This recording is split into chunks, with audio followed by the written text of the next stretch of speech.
go. Amazing.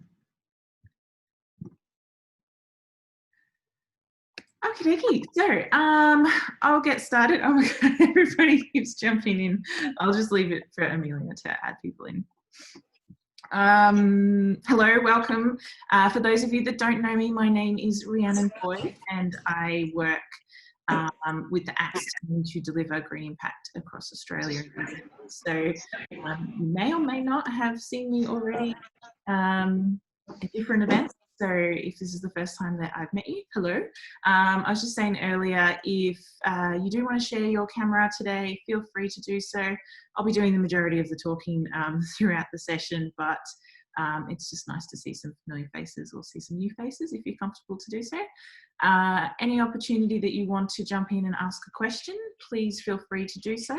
I will start off by saying a bit of a disclaimer. I am not a professional horticulturalist. I'm not a professional in any way, shape or form. I am just very much a plant enthusiast, which you may get a bit of an idea as we go through and I show you some of my collection today. So what I really wanted to use today's session was to go through some of the really introductory stuff and some of the key lessons that I've learned over the years of keeping houseplants alive and things that I had wished I had known when I very first started bringing plants into my home. There is always a bit of a natural attrition when it comes to keeping houseplants, so it's not 100% survival rate. So don't be worried if you don't get it right the first time, but there's always opportunity to learn from those mistakes and try not to do them again. But yes, if you do have one of these or something like this is a little fig that I used to own. Well, I still own, but a little fig crocodoma. This one actually got taken out by spider mites, which I'll be talking a little bit about later. So don't be stressed if you have a few of these, it's okay. It is a learning opportunity for us all. So what I'm going to cover in today's Acts of Connection is some of the really first things we should be thinking about when buying plants, like selecting the right plant for our home. Often it can be very tempting to go into a Bunnings or a big store and see some amazing, beautiful plants and just buy them on an impulse and bring them home and have absolutely no idea how to keep that plant happy. So doing a little bit of research first or having a bit of an idea around what type of plant you can keep happy in your home, what kind of conditions you can provide for it will help with that success rate.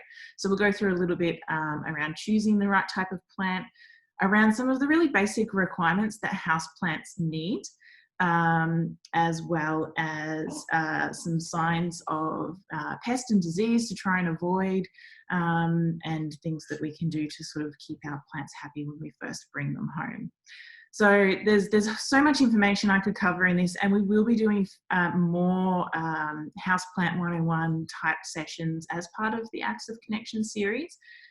So today I'll just be focusing on those initial things I just went over, but I'm certainly looking forward to doing more of these and getting into some of the other specific areas, things around propagation and really getting into the nitty-gritty of caring for some of the particular types of houseplants. So I think that was it from an introduction. Just make sure we're all good to go. Anybody have any questions right from the get-go? If you want to throw it at me, by all means, please do. If not, always take silence as no. Okay, no problem. Let me just bring up my notes. So most of the places that we get plants from these days, I mean, plants have become massively popular in the last few years, so you can get them pretty much anywhere. Your local supermarket often stocks some really interesting and fantastic plants. Big box stores like your Bunnings or, big hardware stores or chain nurseries are really common. But you can get some really fantastic plants in markets, local smaller nurseries, which is where you can get some really interesting varieties. What's becoming more and more common is actually being able to buy plants online, which, while we've all been locked down, I know lots of people have been discovering some fantastic online places to purchase plants. So if you are looking for tips on some good online stores, I can give you a few that I've worked with or that I've purchased from that have been really fantastic. When it comes to buying plants online, though, it's good to be aware that there are certain quarantine restrictions, you know, depending, obviously, you can't be shipping plants between Australia and New Zealand, and even within Australia, there are certain quarantine states that we can send plants to or receive plants, and others that we can't. So there are some restrictions there, but online buying of plants is a whole new world of weird and wonderful things. So if you haven't looked into it, then I suggest that you do if you're interested in that sort of thing. So the first thing I want to cover is the main conditions that we need to be thinking about when we bring a house into our home. And often the most obvious one is you know, how often do I water a plant? That's usually the main question that people ask. But what we need to be thinking about is what kind of lighting conditions do we have? What's the temperature like in our home? You know, we've got really big variations between, you know, houses that are in North Queensland down to houses that are in Hobart in Tasmania. You know, heating and air conditioning and all those things in our indoor environment can really wreak havoc on our plants. So we need to be aware of what sort of temperature range our plant's going to be happy in. And humidity, I think, is the big one that a lot of people have absolutely no idea about in terms of keeping their plant happy. Or if you say to somebody, do you know what the average humidity is within your house? Like, does anybody have an idea on what the humidity is like? Just looking for, seeing lots of shaking heads. So more often than not, I find some of the big, beautiful plants that I have purchased that have just died as soon as I brought them home, I now understand that it's humidity is what those plants were lacking, and what we can try and provide for them. So there are things that we can do to help increase humidity as it might be. So thinking about light, temperature and humidity, they're the really sort of important key factors. And what I'm actually going to do is show you some examples of plants that I think are really good sort of introductory plants that you don't need to worry too much about those plants in any of those areas. But I'm also going to highlight some of the ones that if you pick them up, if you go into Bunnings and pick up a beautiful plant, I can tell you straight away, that one's probably going to die if you don't give it the humidity requirements that it needs. Other things that you want to be thinking about when it comes to selecting your plant is, and one that often a lot of people are unaware of, is toxicity. Most of the beautiful house plants that we are familiar with, even the really common ones, can be really toxic to both plants and to both pets and you know, people. So if you've got cats or dogs that are prone to chewing on your plants or destroying your plants, if you've got small children that are likely to grab at a plant and might actually consume it, it's really good to be aware that there are some really big ones that you should avoid altogether if you can't guarantee that your pets or your small ones aren't going to be chewing on those plants. So I'll highlight a few of those as we go through as well. So I thought the best thing to do is to just go through and show you and talk about some of these requirements. Again, please send me through any questions. I've got the chat bar up on the side there, or if you want to unmute yourself, you're welcome to do so. I'm hoping I get some interaction in the sessions. It's not just me talking at you for 45 minutes, but if that's what it ends up being, then that's fine as well. So the first #1 all-round plant that I would like to talk about and recommend to you is the humble peace lily. I think this is, if you're unsure about keeping a plant alive, this would be my go-to recommendation for you. They're a beautiful plant, and it's actually my very first ever house plant was a peace lily, and I'm proud to say that my original OG is still alive. This is her. I've had this plant for about 7 or 8 years, and I've done everything I possibly could to try and kill this plant, and I haven't succeeded. So if I'm ever going to recommend a plant for you to try, it is this peace lily.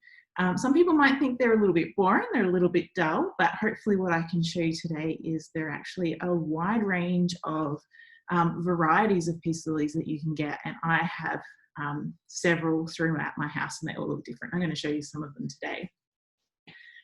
What is good about peace lilies is They are very dramatic plants. So they will actually tell you when they need to be watered. So they'll get really droopy leaves. And I've got an example I'll show you in just a minute of what a droopy leafed peace lily looks like. So I always say to my husband, this is the indicator plant. If you ever want to look at when you should be watering plants, you look at the peace lily. It's a good indicator of when it needs water.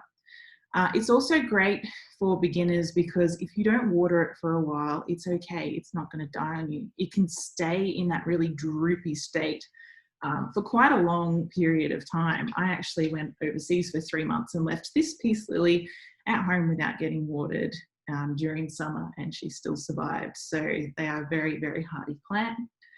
When they're happy or when they're in the growing season, they get beautiful white flowers on them. In case you haven't seen them, I actually don't have any flowering at the moment, but that's okay. Hopefully you have seen them before. So super easy to care for. They're a really good plant. Often what kills our plants is kindness. I know a lot of people will water and water and water their plants because they think that's what it wants. So peace lilies can actually take quite a lot of watering as well. You can even grow them completely in water. So it's quite popular at the moment to remove the plants completely from soil and put them in a beautiful vase with some water, and they will happily grow in 100% water. So there you go. Number one plant, peace lily. If that doesn't float your boat in terms of a good looking plant, I'm just going to show you a few of the other varieties. So believe it or not, this one that I have behind me, this is the same plant, different variety. It's the giant sensation peace lily. And they can be really fantastic big statement plants in your home. Exactly the same requirements to keep. They will get really droopy when they need water, so you just give them water. This is one of the newest plants I actually have in my house. I picked it up from Costco for about $40, and it's put out 4 of these beautiful big leaves since I've brought it home. So I'm really happy, really easy to care for. Yeah, I'm just looking at the comment from Hayley. Good news for those office plants. The few people that may not have been able to rescue their office plants before we went into lockdown. So basically, if you've got peace lilies or devil's ivy, which is the next one I'll be talking about, I think you should be okay. They can go quite a while without water. Just a few more peace lilies. This is again the same plant. They do come in lots of different forms in terms of the size and shape of the leaves. What's the name of the big peace lily again? Oh, this is the giant sensation peace lily. Their scientific name is, I can never remember, it's spathiphyllum or something like that, but you can Google it because I'm not so good with the scientific names. Something that has become really popular in recent times is variegated forms of plants. So we're seeing a lot of interest in, basically variegated just means when you get a different color, usually white, or it can be yellow or sometimes even pink coming through in plants. So we see this in a few different forms of peace lily as well. So this is actually the domino peace lily, and you get this really amazing crinkly, white variegation coming through. So I think that's another a really cool example if you want to stick with a peace lily but you want something a little bit different. We've also got the variegated sensation peace lily. So this is actually the same plant again as this one behind me. It is the sensation variety. This one's variegated, which means it's got the white coming through. Obviously a much more juvenile plant than the one behind me. So if I can keep this one happy one day, hopefully it'll have big giant leaves like that one behind me. So fingers crossed. It's got new leaves coming through, so quite happy so far. And the final peace lily I want to show you is one of my all-time absolutely favorite plants. I love this plant more than any, and it's the Picasso peace lily.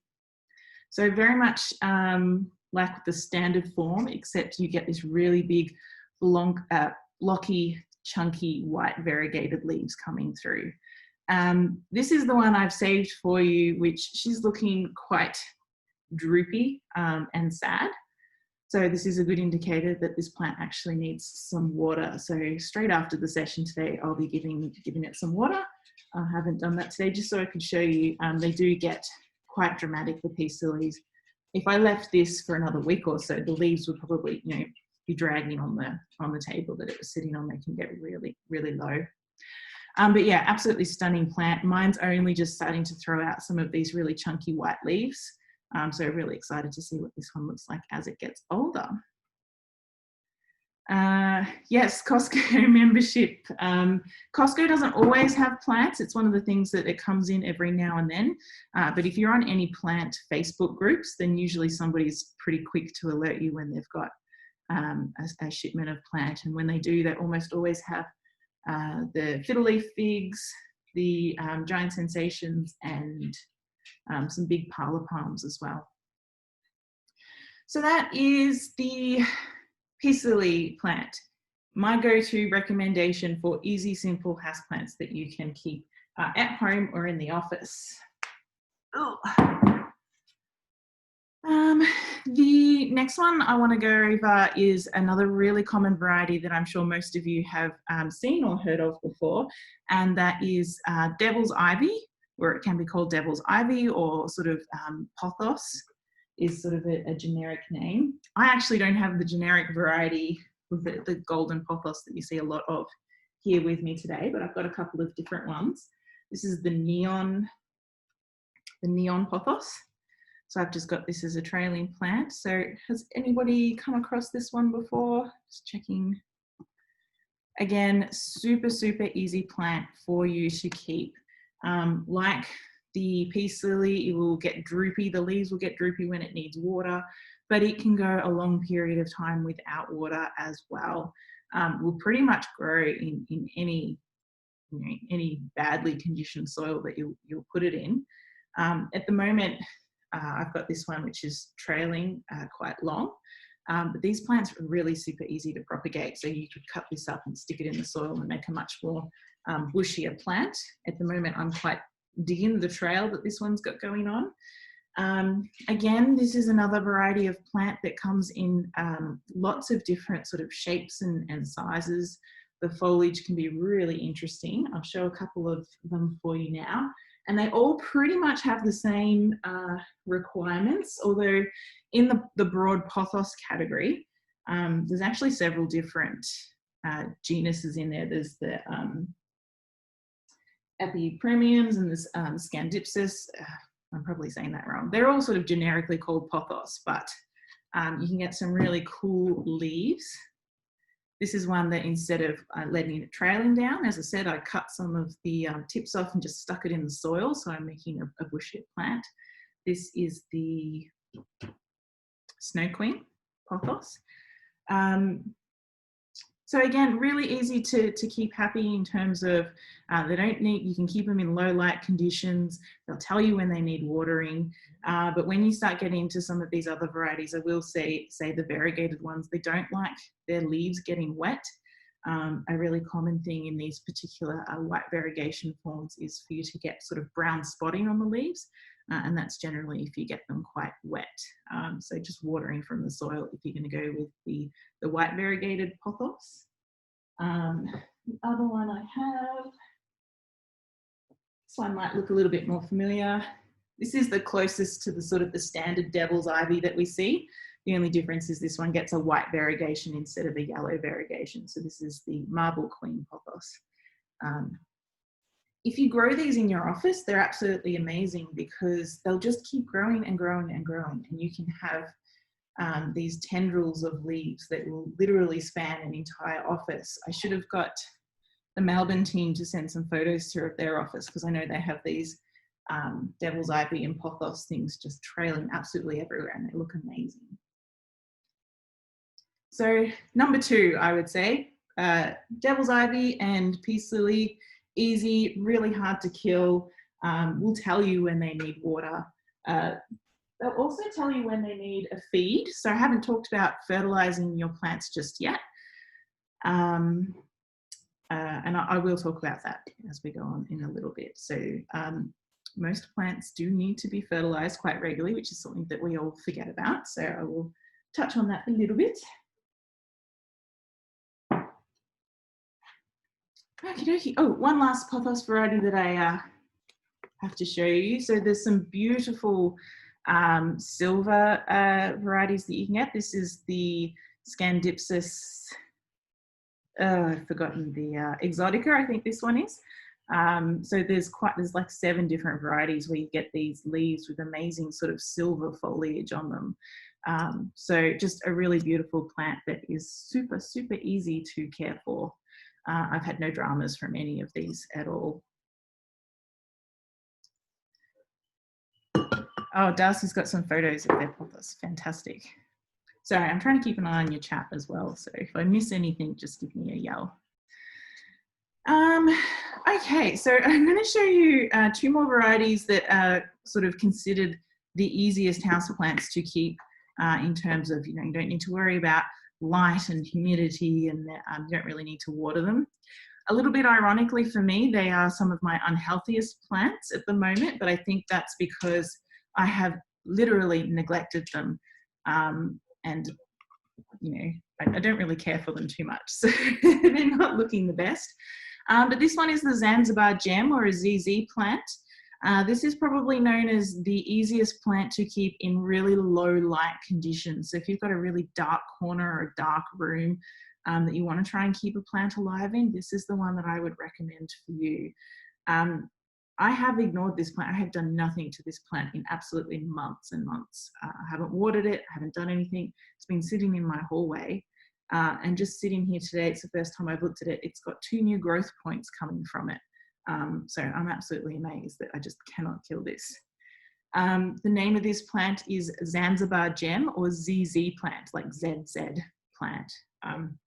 Can pick it up in any Bunnings, any sort of place that sells plants. You will be able to find one of these babies really cheap. I think IKEA even sells them sort of by the pallet load as well.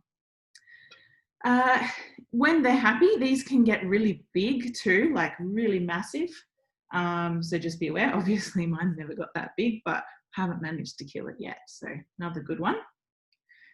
And the other one on sort of the general list of like impossible to kill plants is a snake plant, or Sansevieria they go by. They used to be called mother-in-law tongue plants. Well, they still are, but we're sort of phasing away from that name. You have to forgive this plant. Like I said, I actually put it outside last week and we had a massive hailstorm. So you can see all of the leaves have been absolutely smashed by the hail that we had here in Melbourne last week. But again, you can put this plant anywhere. Low light, you can not water it for months and months and months, and generally it will survive. Both the Zanzibar and the snake plant, I have to say, if you have a tendency to overwater your plants, if you kill your plants with love, these 2 will not like you. These are more for the people that just want to get a plant, put it in a corner, and then forget about it and never touch it again. Top 2 recommendations. You can get lots of different forms of the snake plant as well. You can get some really cool ones. There's one that you get which is like a whale fin one, and it's just one single big leaf, which I think is pretty cool. I don't have one to show you, unfortunately. There aren't too many varieties of the ZZ plant other than this one. There is a black version of it that's becoming quite popular, so you can see them occasionally around. They're quite rare and they're a lot more expensive to buy than just the standard ZZ plant as well.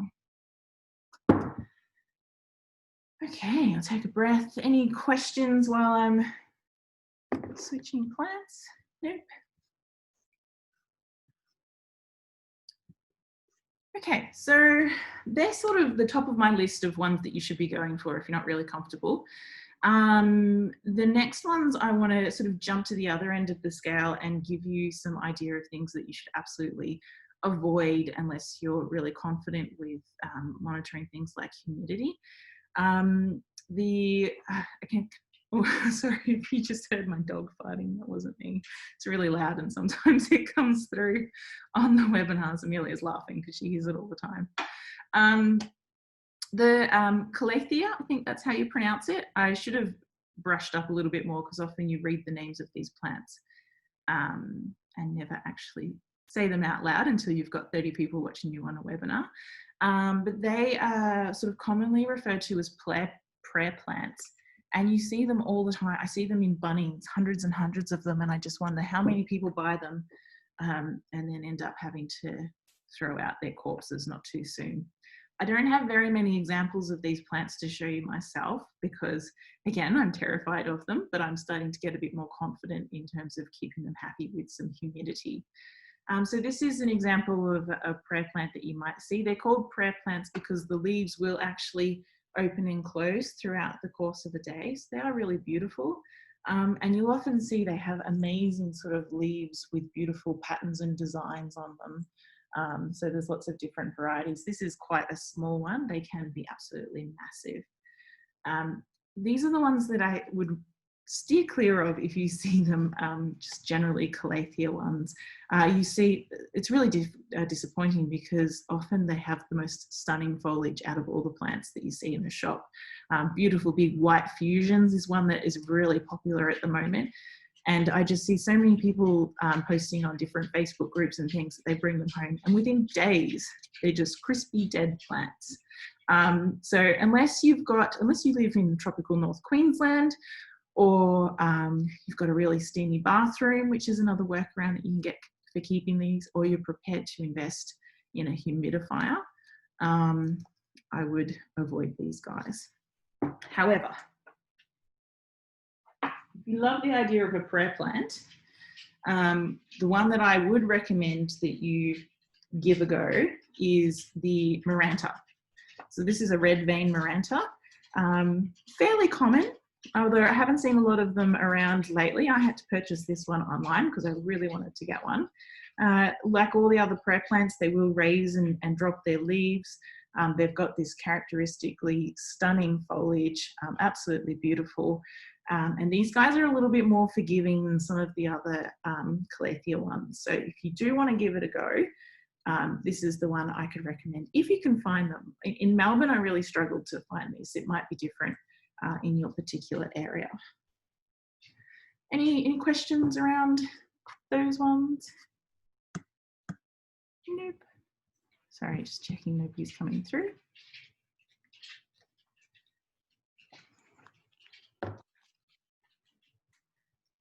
Hayley just has a question, Ree, about how they travel in the mail. Good question. So depending on where you buy them from, if you buy them from a plant shop, which there are now many of them, and a lot of nurseries have adapted to sending their plants online, given that they haven't been able to open or they've had COVID restrictions. So they tend to send them bare rooted. And what that means is they take all the soil around from the root ball of the plant, they'll wrap it in some sphagnum moss or even in some paper, moist paper towel, and then tape it into a box and ship it to you. So there is always some risk if you buy your plants online or get them posted or shipped to you in some way. There is always some risk that your plant will take some damage in that process.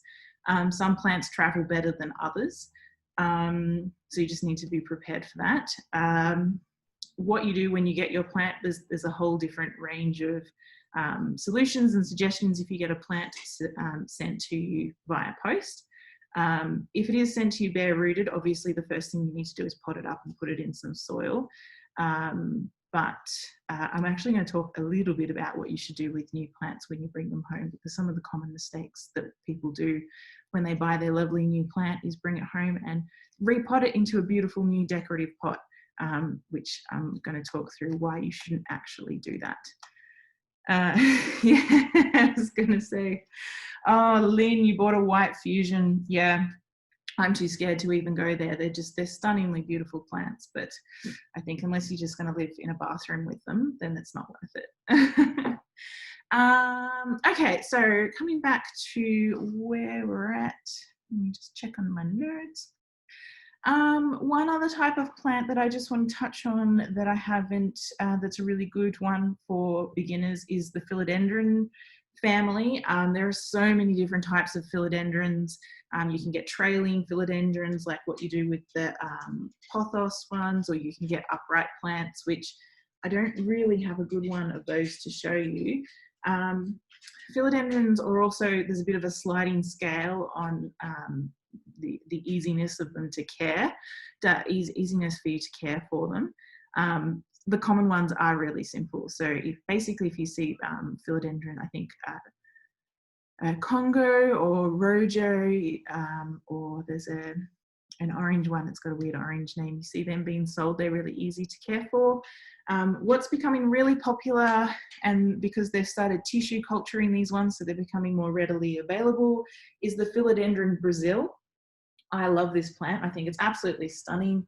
It gets these variegated leaves, so you get sort of the lime splash going through the darker green variety. So this is a sort of a standard heart-shaped philodendron with the variegation through. So the Brazil plant, super easy to care for. Again, I water this one when it starts to look a bit droopy, and I bought this one with just a couple of leaves on it about a year ago, and I've already chopped off the ends a few times to propagate the plant. So if you like trailing plants with a bit of colour and variety, highly recommend this one. And thankfully, because they have gone into tissue culture production, which means they're being mass produced, a lot easier to get your hands on than what they were like 6 months ago. Let me put that back without knocking anything over. In terms of philodendrons, an upright one that again is becoming really popular, and it's very easy to care for, but I have to admit this one's incredibly slow growing, is a philodendron pink princess. These plants, when you get the pink variegation coming through, I think they're absolutely stunning. But to get that variegation can be quite a bit of a difficult process, and because they are a really dark plant, they're just very, very slow going. Yeah, it does match my hair. This is the only other, I've just pulled this one out just because it's the only other sort of upright philodendron that I have, but this is really quite characteristic of the shape of the plant. They get these really big, beautiful, broad leaves on them in lots of different colors, right through from like a really black version to light green versions and orange, and yeah, so really lovely. Again, pretty easy to keep in your average household.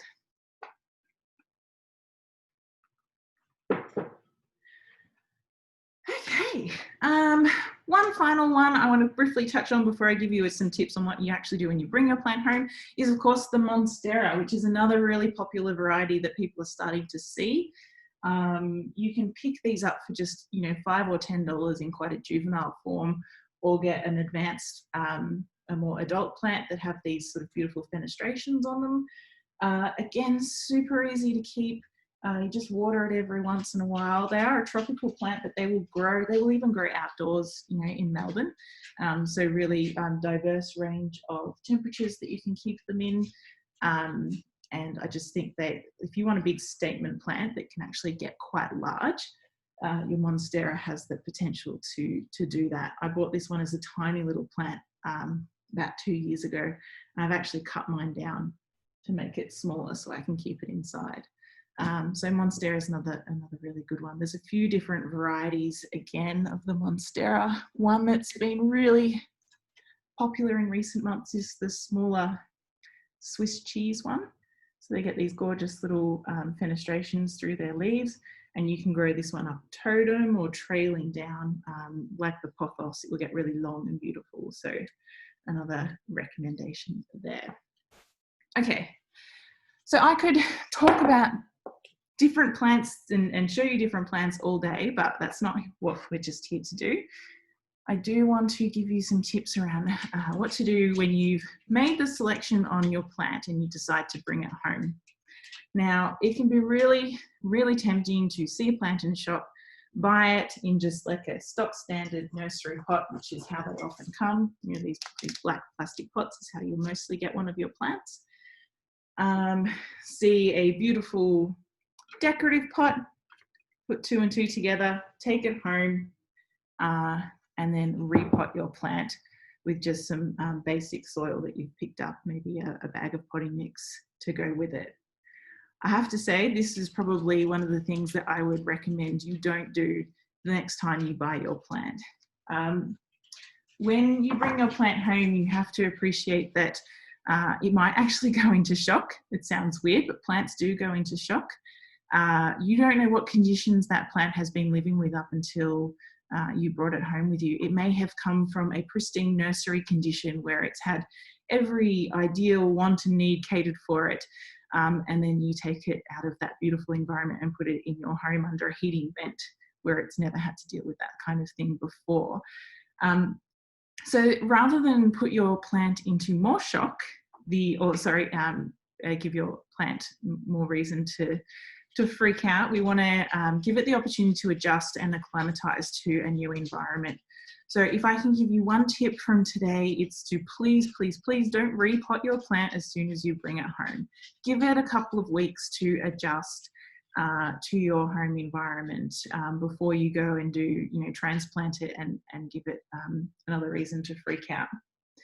You may not even need to repot your plant at all. I think this is one of our killing with kindness activities. We think, oh, it'll look lovely in this new decorative pot. But nursery pots are actually really useful for maintaining your pot.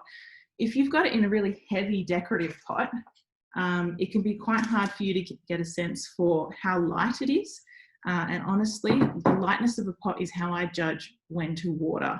When it feels really light and it doesn't feel like there's much going on here, that's a good indication that there's absolutely no water in the soil and you should be watering your plant. If you pot it in a decorative pot that's quite heavy, it can be difficult to make those adjustments. So almost all of my plants now exclusively are still in nursery pots, and I just place them in decorative pots. It makes it so much easier too, because most of the pots that you buy that look fabulous don't have any drainage holes in the bottom. And it's a number one killer for your plants as well. If there's no drainage hole, you water them, all that water sits in the bottom of your pot, and then you get things like root rot and your plant will die. So if you can try and avoid planting them into these beautiful pots directly and just keep them in nursery pots, really simple. You can just take them out, water them when they need, and put them back in. You then don't need to worry about sources. You don't need to worry about water spilling out anywhere in the home. So it just makes life easier. If you do want to plant it directly into a decorative pot, that's totally fine, but I highly recommend you find one with drainage holes. Or if you don't, if you're handy with a drill, you can drill some holes in the bottom yourself. But a lot of the pots are now coming with at least one hole and a little silicone plug that you can remove, which is really useful. So if you're selecting some pots, try and keep an eye out from that. I wish they'd put holes in them, but they never do.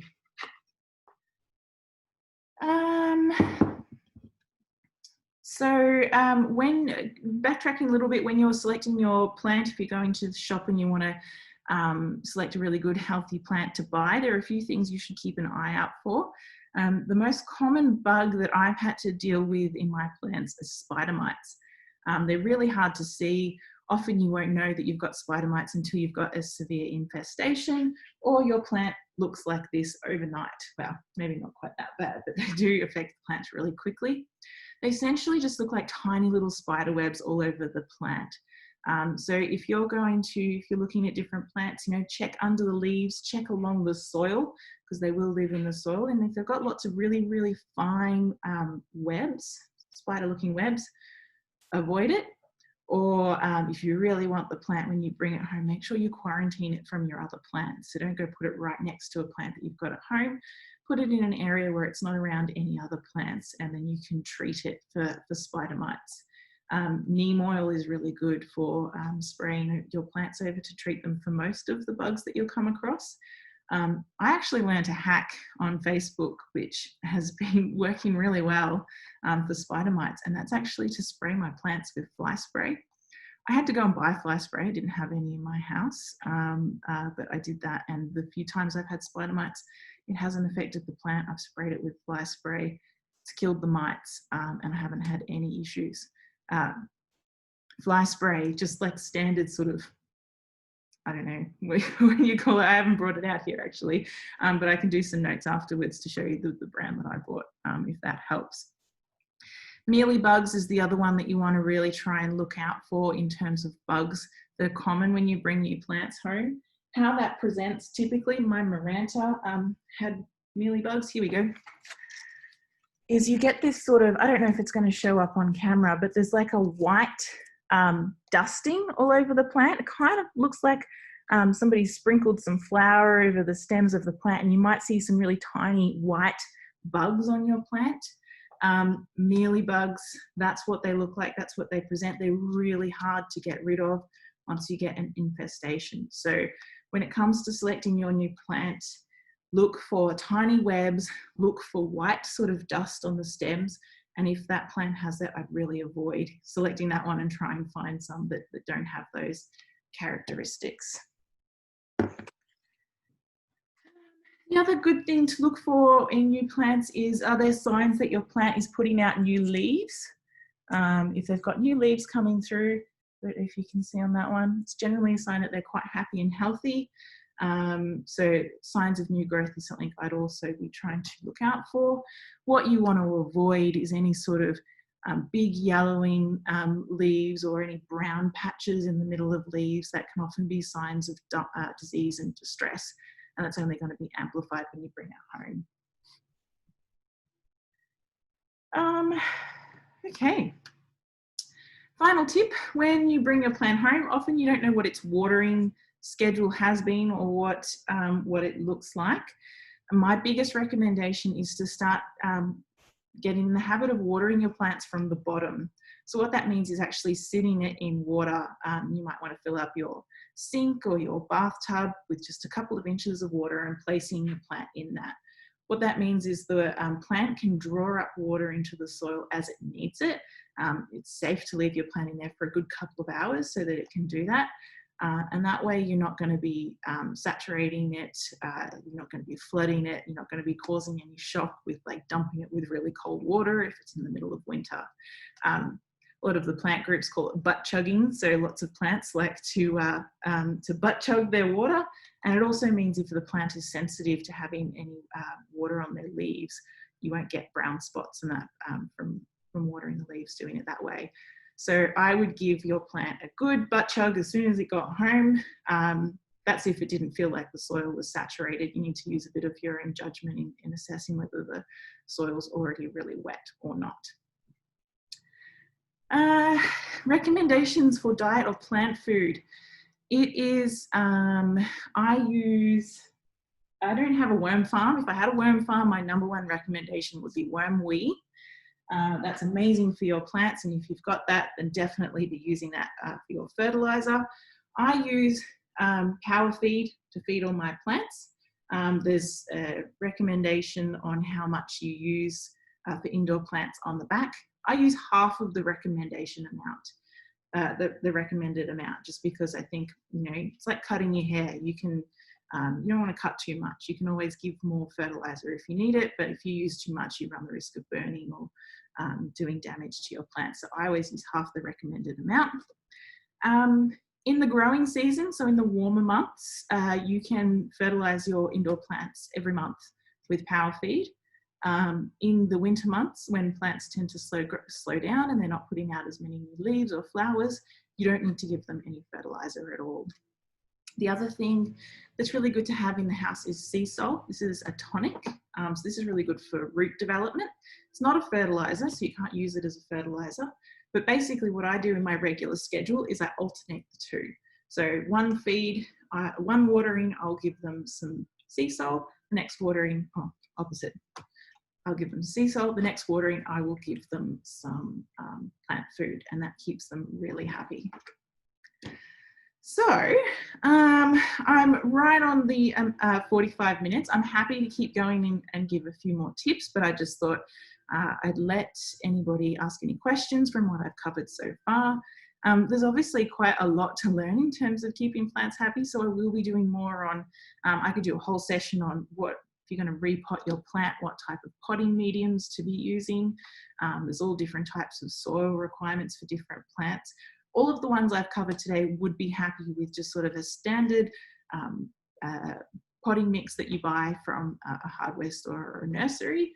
If you're going to add anything to a standard potting mix, it would be something just to give it a bit more drainage and aeration. So some bark or perlite is really common to sort of give a bit more air and water spaces through the root system. Online plant stores I would recommend. What I might do for that one is I'll put a list together. Obviously, I know plant stores that deliver to Melbourne and the east coast of Australia, but there are a few others that I'm also aware of. So I'm happy to put some of my recommendations together via a follow-up email for you to check out. What was the other thing? The other thing too, I touched on humidity a little bit. If you have absolutely no idea about humidity in your house, you can pick up a really simple hygrometer, which is just a little meter that measures temperature and humidity like that. And you can pick them up for $5 or $10. This was an eye-opener for me. Even just placing this in different parts of my house, I learnt that you can have little different climate regions in your house depending on what your heating and cooling systems are, what time of day it is. So that's a really handy thing too if you are going to venture into some of the more high humid liking plants, which is basically any of the tropical plants. Okay, Monsteras. Sorry, I'm just going to go through the questions now. So feel free if you need to rush off or you've got other meetings or anything that you want to participate in, feel free to sign off as you need. I hope that you've learned something useful today. As I said, I'll be doing more of these sessions as we go and can get into a little bit more detail in some of the other areas. What I'll do now is I'll just stay on and answer some of the questions that are coming through, so feel free to shoot them through. And thank you for joining us today. I hope you've enjoyed it.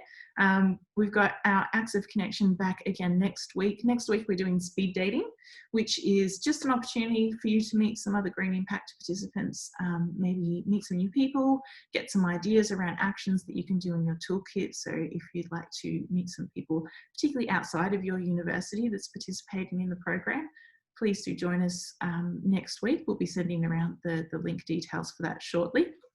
And I think that was all I needed to wrap on before like I said, I will stay on and answer some of the specific questions that have come through. Awesome. Okay, so let me just go back to these questions. So Darcy, Monstera has burnt leaves, which apparently could be dried out soil. Burnt leaves could be from a few things. So the Monsteras can get burnt if you put them in full sun. So full afternoon sun will definitely burn the leaves and really turn them black and crispy. I did have one around here somewhere, but I'm sort of locked into my plant, so I can't run and show you what that looks like. The Monsteras like to be watered quite regularly, but they don't also like soggy feet. So if you don't have them in a free draining soil, or if you've got them in a pot without any holes in the bottom, if it's getting waterlogged soil, then that will cause them a lot of grief as well. So they really do like free draining soil, but then to be watered quite regularly. Another thing that could happen if you water the leaves and then the leaves are in sun, that might burn them as well. So there's a few things that could be happening there. Elizabeth, you've asked about heats to room where reverse cycle heater is. Yeah, so this is a real problem that we can have for keeping plants in the home in terms of air conditioning and heating. As a general rule, I would avoid placing a plant anywhere where it's getting direct air from an air conditioner or a heater. I don't find too much trouble with heating as long as it's not getting that direct air. Where I place my plants in my house in winter is very strategic. I make sure I don't place them around any of those vents, or if I have to, I will actually close the vents off because I'm trying to prioritize my plants over our heating in a lot of instances. So yeah, same goes for air conditioning. They don't like really cold air blowing on their leaves. It can dry out the soil and do all sorts of things. So if you can avoid placing your plants in those areas, that would be my biggest recommendation. Just jumping down. Okay, good question. Again, Elizabeth, around a healthy plant in your bathroom, but you've got yellowing leaves around the bottom of the plant. That's really common because, believe it or not, leaves aren't immortal. They don't live forever. So it is really common for a plant to just have some of the older leaves die off, and they will do that. They'll slowly yellow off. So if the plant is otherwise healthy, it's putting out new growth, it's got no other concerns, but some of the older leaves are dying off and turning yellow, totally normal. I usually go around all of my plants and I'm constantly picking off leaves from the bottom. I actually did have a piece of leaf here I was going to use as an example of like what is a really healthy plant, but you can see here on the bottom I've got some older yellowing leaves that are just starting to die off. Totally normal. Just snip them off. I pop them in the compost bin, no dramas, so I wouldn't be too worried about that. Okay, I'll just give another minute to see if anybody else has got any other questions, or if you wanted to ask about any recommendations for your specific area. I know, we're covering a really broad geographical distribution of people that are participating in Green Impact, so the growing requirements for houseplants in tropical Queensland are very different to in Auckland or something like that. So trying to cover as broad a base as I can.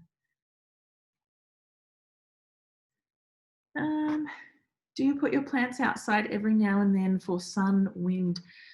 If I'm going to put my plants outside, it's for rain. One of the things I didn't touch on today, because it's getting probably a little bit more hardcore in terms of keeping your plants happy, is the different types of water that you use. Some people will only use, like pure water that they've purchased that has no minerals, like they won't use tap water on some of their more sensitive plants just because they don't know what additives are in. I don't go to that extreme with my plant care. The most I will do is I will fill up a bucket of water or the bathtub with water to let the chlorine evaporate out before I use it on my plants. But rainwater is generally considered, the best overall option for plants. So if you've got a day where where it's raining, you can put some of your plants outside to get that. Definitely 100%, I would do that. I would only caution in, particularly here in Melbourne, I've been burned a couple of times where I've rushed outside to put my plants out in the rain, gone back to work or done something else, forgotten about them, and then the sun has come out and it's been a beautiful day and I've actually fried those plants because they've been in full afternoon sun because I forgot about them and left them outside. Much the same as letting a plant acclimatise when you bring it home from a shop or a nursery. If it's used to living outside and then you just boot it outside for a day, it can do some damage. So just really do try and keep an eye out on them if you're going to do that. Wind, not so much. I've had this poor monstera once got really brutalised by a windy day again where I put it outside to get some rain. So, but airflow is important for a lot of plants as well. If you have issues with too much humidity, you might get mold or things like that, or spots on your plants because airflow becomes an issue. So yeah, it's a little bit hit and miss, but rain, yes, as long as it doesn't turn to hail or something like that, which is also a real possibility if you ask my snake plant. I think I've answered all the questions that have come through via text. So feel free to, if there's something that I haven't covered today or something that you'd like me to cover in a future webinar, feel free to send it through. As I said, I could probably just sit here and do show and tell with different plants and tell you about them. I have a lot more here that I didn't get the opportunity to actually talk about today, so I can introduce them in other sessions as well. But otherwise, I'll start to wrap up, or I'll just be here all day talking plants. Hi, Ray. Hi. Can I just say you have a fabulous collection, and I'm very impressed by the number of plants you have just around you. I'm sure there's more in your house, but I've very much enjoyed you geeking out about plants with us today, so thank you. Thanks, Rachel. I really appreciate everybody listening to me talk for so long about plants. Yeah, hopefully I've got a few helpful hints across, and yeah, maybe next time I can invite people to show me some of their favorite plants. I feel like everybody's got that one plant that they just really truly love. Do you name them? I did start to initially. And then you had too many and you couldn't remember their names? It got to a point where I started considering putting a spreadsheet together so I could just keep track of watering and feeding schedules. what I've really learned most of the you know, through my experience is all you need to do is look at a plant and to get a really good sense of, does it need water? Does it need a feed? Is it unhappy? But that kind of experience takes time, and you need to get to know your individual plant. You know, what works for my peace lily in my house might not work for your peace lily in your house, but that does take a bit of time. But I don't worry about sort of spreadsheets and things now. I just sort of walk around my house and I'm like, oh God, you need water. Oh, you're dropping leaves, I need to give you a feed. So it does come. Hi, Ree. Can I ask one last quick question? Sure. Yeah, so by recently, I mean nearly 2 months ago, I got a maidenhead farm. The Ooh. farm, oh yeah, I like your expression. I like the direction this is going. So yeah, when I got it, the plant was very healthy, and what I tried to do is what I thought was a healthy watering schedule. I watered it every 2 weeks, and I feel like my plant is drying out. So I have started watering it more, and I have put the pot inside a tray which has already a level of water in it. But I don't know, it's still drying. So what should I do? So maidenhair ferns are one of those plants that like everybody loves to hate. They can be, you either are amazing with it and you just grow these beautiful big bushy ferns, or you're like me and you kill them straight away.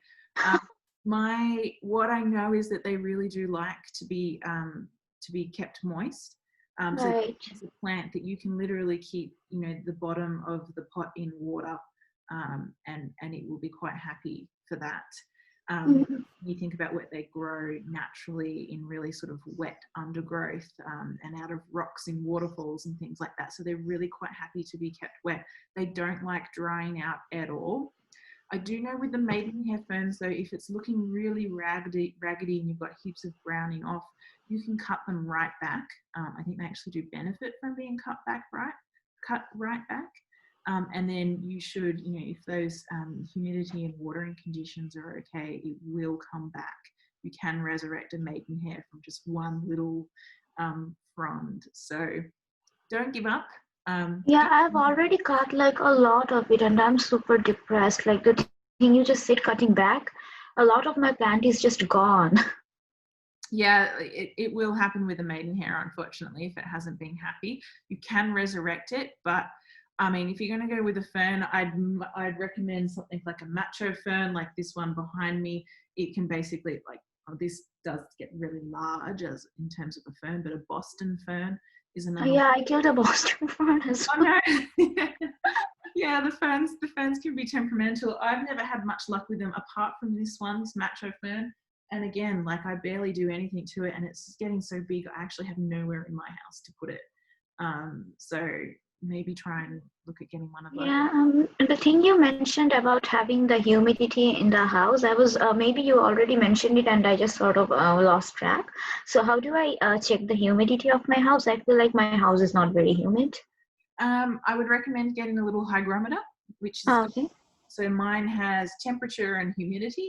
So at the moment, it's 63% humidity in my house, which is for Okay. my humid loving plants. I do try to keep the humidity above 60%. So this is actually quite good.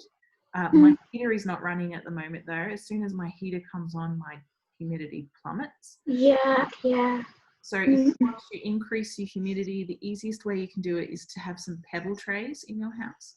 So some large Right. trays with just some rocks in them, fill it up with water, and then you can place your plants on top of that. So that will create a sort of a mini ecosystem with some humidity coming through. Is this something I can do to the maidenhair farm? I would put it on a pebble tray, but actually have the bottom inch of the pot in water. Right. Actually sitting in water. That's what I would try. Right.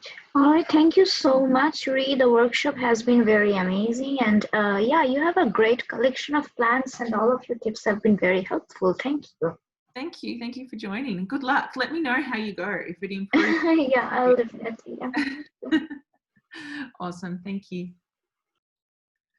I don't think I've still got a few people on the call. Is there any other questions before I log off for today? Thanks, Ree. Awesome. Okay. Well, until next time, thank you all very much for joining and good luck with your plant endeavours. We'll speak to you soon. Thanks. Bye. Bye. Mm.